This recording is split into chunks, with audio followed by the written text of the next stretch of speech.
I found a woman's hair on my husband's scarf. That's when I knew he might be cheating. So I followed him in secret. He didn't go home after work. He bought a bouquet and smiled like a man in love.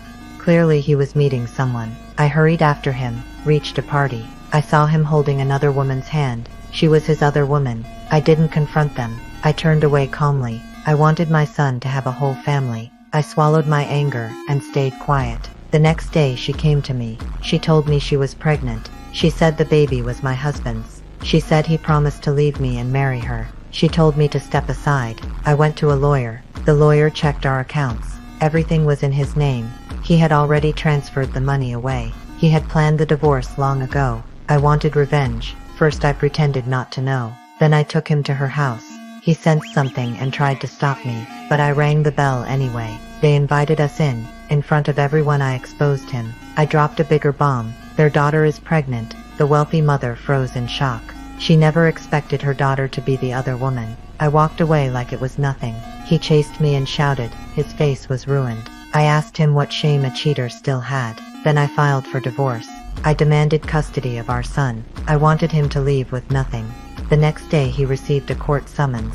He called to warn me. He said he would not give up the money or our son. He told me to wait and see. The day after, I found him waiting at my company. He used words to provoke me. He said he would raise our son with the mistress. He said the boy would call her mom. I slapped him in anger. It fell right into his trap.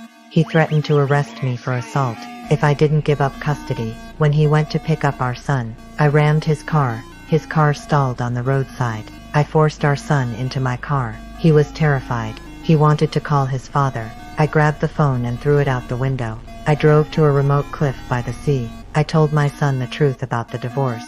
He blamed me. He thought forgiving would fix everything. His words made me explode with anger. I lost control and pushed him. I watched him fall. Then I ran home. My husband returned to an empty house. He demanded to know where our son was. I told him our son had fallen off a cliff.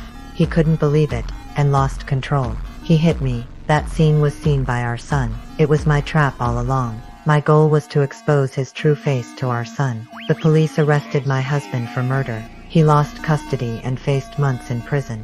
The mistress's father apologized to me. They decided to leave town and start over. I thought the nightmare was over, but 2 years later he returned like a storm. My quiet life shattered again.